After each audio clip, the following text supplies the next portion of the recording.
برنامه ریزی برای حذف امیر قلعه‌نویی از تیم ملی و ناگفته‌هایی از صحبت‌های اخیر جواد خیابانی که حتی خودش هم در جریان نیست و نمیدونه ناخواسته شده ابزار بازی‌های مافیایی بقیه. این ویدیو به شما حقایقی رو نشون میده که قرار بود سالها بعد مشخص بشه، اما توی نیمکت داغ همین الان رو به روی شما قرار میگیره. تا انتهای ویدیو با من باشید، لایک رو بزنید، سابسکرایب هم بزنید، براتون مطالب خیلی جذابی دارم. فوتبال رو اینجوری با نیمکت داغ بهتر میتونی بشناسی. اتفاقات داخل زمین و بازی‌های تیم ملی رو خیلی دیدیم. همه کانال‌ها هم از خلاصه بازی و اتفاقا و صحنه‌های حساس رو گذاشتن، همه هم نگاه کردن. اما بازی‌های این روزای تیم ملی تازه بعد از مسابقه شروع میشه. بازی‌هایی که دیگه فوتبال نیست، پشت پرده‌ای است که همه فوتبال رو داره بازی میده. وقتی بازی تیم ملی تموم میشه، حاشیه‌ها شروع میشه. حاشیه‌ای که کاملا برنامه ریزی شده است و یه سری خواسته یا ناخواسته ابزار این بازی بیرون زمین شدن. 90 دقیقه بازی، 90 روز حاشیه. داستان بیرون کردنها و ضربه زدنها به خاطر مسائل پشت پرده و سر کار آوردن یه سری و حذف کردن یه سری دیگه با تفکرات غیر فوتبالی و باندبازی‌های مخرب. چیزی که مدت‌ها هست داره به فوتبال ضربه میزنه و کسی هم حواسش نیست، یا حواسشون هست اما براشون منفعت توی همینه. البته یکی حواسش بود و در مورد این مسائل صحبت میکرد که حذف شد. این روزا جدا از تلاش‌ها توی زمین برای امتیاز و صعود به جام جهانی، یه سری هم هستن که به ظاهر با هدف کمک به تیم ملی دارن تمرکز رو به هم میزنن، یا شاید مخالفای امیر قلعه‌نویی هستن که به هر قیمتی میخوان فقط امیر قلعه‌نویی نباشه. یادمه میگفتن صدا و سیما یار 12ام تیم ملی است و این روزا همون آقا که یار 12ام رو استارت زد شده حاشیه ساز تیم ملی. البته که خیلی از حرفاش درسته، اما نکته اینه که این حرفای درست الان به تیم داره کمک میکنه یا آقا جواد داستان ما دارن فقط از خودشون دفاع میکنن و حقانیت خودشون رو ثابت میکنن، اون هم به قیمت به هم ریختن تمرکز توی تیم ملی. در هر صورت به نظر میرسه این حرفا حتی اگه درست هم باشه داره توی جای نادرست زده میشه و این به تیم ضربه میزنه. با هم بررسی میکنیم و یادآوری میکنیم به آقای گزارشگر با سابقه که شدی ابزار برای اینکه بیای و از خودت و حقانیت خودت و حرفای خودت دفاع کنی، اما حواست نیست بازی خوردی و داری برای بقیه کار میکنی یا شدی یه بخش از برنامه‌های پشت پرده برای ضربه زدن به تیم ملی و بازیکن‌ها و مخصوصا امیر قلعه‌نویی. اینجا هست که میگم حرف درست توی جای نادرست، یعنی ضربه زدن به تیم ملی.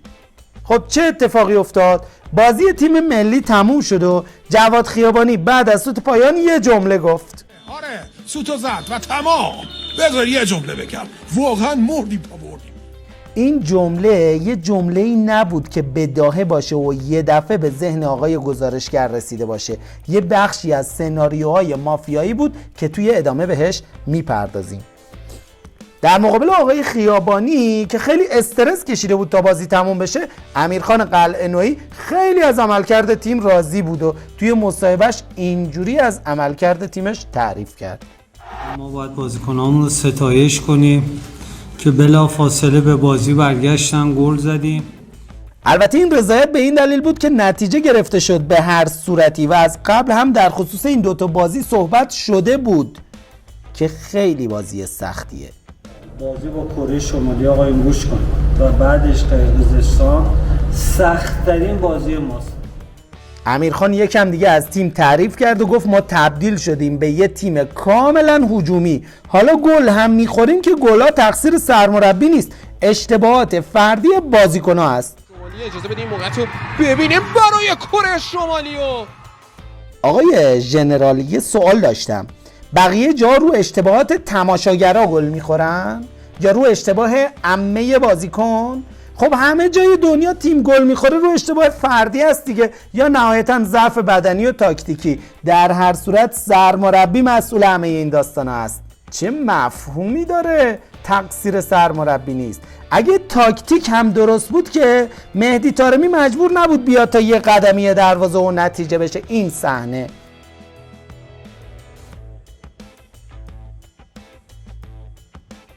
شمالی اجازه بدیم موقعیت رو ببینیم برای کره شمالی و بعدش هم امیرخان بلند شده اومده میگه یه سری وقتی کارت سخت شد سنگ میندازن، ما هم گولشونو نمیخوریم.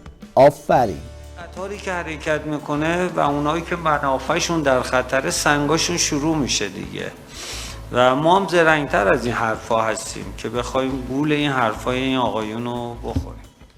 یه ایراد اساسی هم از تیم ملی گرفته شد که میانگین سنی بالا هست و امیرخان هم گفت که از ترس منتقدا ترسیدم جوانگرایی کنم.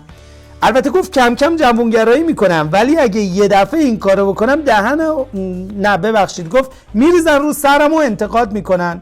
نتایج به این خوبی داریم اینجوری حمله میکنن، فردا به هر علتی، حالا یا جوونو میذاشی یا نمیذاشی، خدا نکرده نتیجه نمیگرفتی، ببین چه کارت میکردن.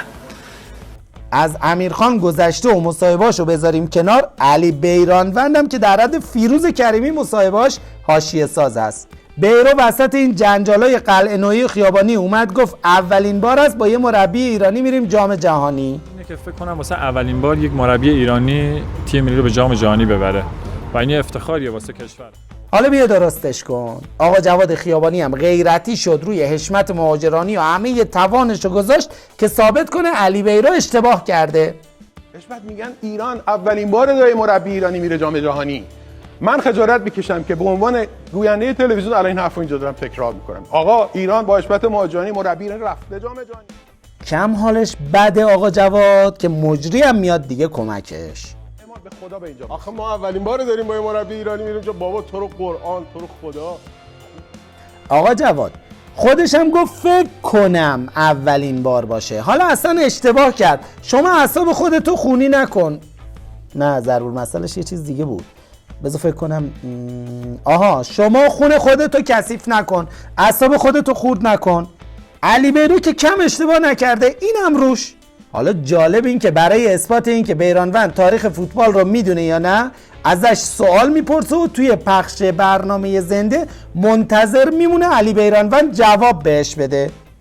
آخه تماس تصویریه که منتظری به جواب بده آقای خیابانی. علی جون عزیز من کدوم بازی رو میگی؟ من منتظرم. با من کدوم بازی رو میگی؟ جواد خیابانی حساس، بیرانوندم ولکن نیست و مدام سوژه میده دستش. میگه ما سختی راه رو تحمل میکنیم و سفر طولانی میریم. این رو هم آقای خیابانی بدون جواب نذاشته، یه پیشنهاد بهش داد. شما که از اینجا تا لاس تو هواپا میشینید سختی راه رو تحمل میکنید، یه کتاب بخواید تو هواپا بخونید، 4 تا مجله رو لااقل ورق بزنید. جواد خیابانی هم که تریبون برنامه زنده رو داره، میکروفون هم که خیلی دوست داره، یعنی میکروفون دستش بیفته دیگه باید زنگ بزنی 110 بیاد ازش بگیره. حالا هر چیزی هم شد میگه به سابقه خودش هم رحم نمیکنه. عزیز من فقط یک کمی لطفاً از طبقات ساختمونات کم کن، به طبقات کتابخونه‌هات اضافه کن. 2 تا کتاب بخون، تو رو خدا 2 تا کتاب بخون، به خدا برات. آخه آقا جواد خیابانی قبول اطلاعات فوتبالی نداره. خب این چه ربطی به ساختموناش داره؟ یه جورایی انگار تو دل آقا جواد مونده بود اینو بگه و جمله‌ش هم آماده کرده بود، دنبال فرصت میگشت که حس کرد الان زمان خوبیه و بهتره که بگه. سوال من اینه، الان داری به تیم ملی کمک میکنی؟ یار 12ام هستی؟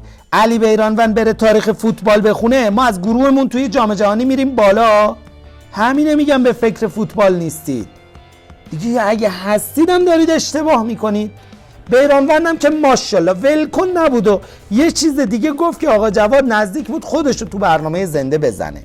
خدای شکرت بیرانوند یه جایگاه رسوندی که هر کسی میتونه با اسمش بازدید سایتش و رسانه‌اش رو ببره بالا و هر کسی هم اسم بیرانوند رو بیاره میتونه یک هفته حداقل تو دید باشه. جواد آقای احساسی هم ختم کلامش رو اینجوری گفت. عزیز من، برادر من، تو که میدونی چقدر دوستت دارم. من جواد خیابانی میخوام از نام بردن تو معروف بشم، خاک بر سرم. واقعا این جملات احساسی و از نظر من فیلم هندی ها برای تیم ملی خوبه. چه ربطی داره که توی برنامه زنده شما اینا رو بگی؟ ساختمون نساز، کتاب بخون. این حرفای شما چه مشکلی از تیم ملی رو حل میکنه؟ آقا جواد بشین فکر کن، متوجه میشی داری ناخواسته برای حریف بازی میکنی. یکم پشت تیم باش. نمیگیم همه جای تیم خوبه، نمیگیم امیر قلعه‌نویی خوبه، اونا هم اشتباه کردن. الان یه دست بودن و یه دل بودن لازمه، مخصوصا از طرف شما که برنامه زنده داری و اونجا حرف میزنی. من نمیگم شما داری اشتباه میگی، اما زمان خوبی برای گفتنش نیست، داری حاشیه‌ها رو بزرگتر میکنی. اصلا شما اطلاعات دارید بقیه ندارن، اصلا شما دایره المعارف بقیه کاغذ سفید. الان بریم کتاب بخونیم تا از گروهمون بریم بالا. البته که از اون طرف امیر قلعه‌نویی و علی بیرانوند باید یکم حرفه‌ای‌تر رفتار کنن و جواد خیابانی هم هر حرفی رو دیگه نباید بزنه. این رو جدا از هر جهتگیری و خوب و بد بودن هر کسی، میثاقی خیلی خوب گفت. متوجه تیم عالی صدر جدول 13 امتیاز لذتشو ببرید. اصلا الان وقت این حرفا نیست. اینا رو کامل بذارید کنار، تمرکز صدر رو تیم ملی فوتبالمون باشه و مسائل فنیش و اینا. توجه نکنید آقا هر کی نظرات خودشو داره میگه، اصلا نیاز به جواب دادن 2007 تا الان نیست. والا یه اتفاقاتی داره میفته تو این فوتبال که دیگه اصلا اعصاب برامون نذاشتن. به نظرم این موضوع رو ول کنیم، جنجالشون هم آرزو بکنیم که تموم بشه، تمرکز رو بذارن روی تیم ملی، ما هم بریم بیرون از فوتبال و ویدیو چالش‌های طارمی رو ببینیم. خیلی جذابه مسیری که طی کرد تا برسه به اینتر. حال هوامون عوض میشه. لایک هم بزن، این ویدیو رو آماده کردیم، سابسکرایب بزن، از این ویدیو جذابا خیلی برات دارم. سابسکرایب رو بزنی فوتبال رو با هم دنبال میکنیم، اون هم به سبک نیمکت داغ.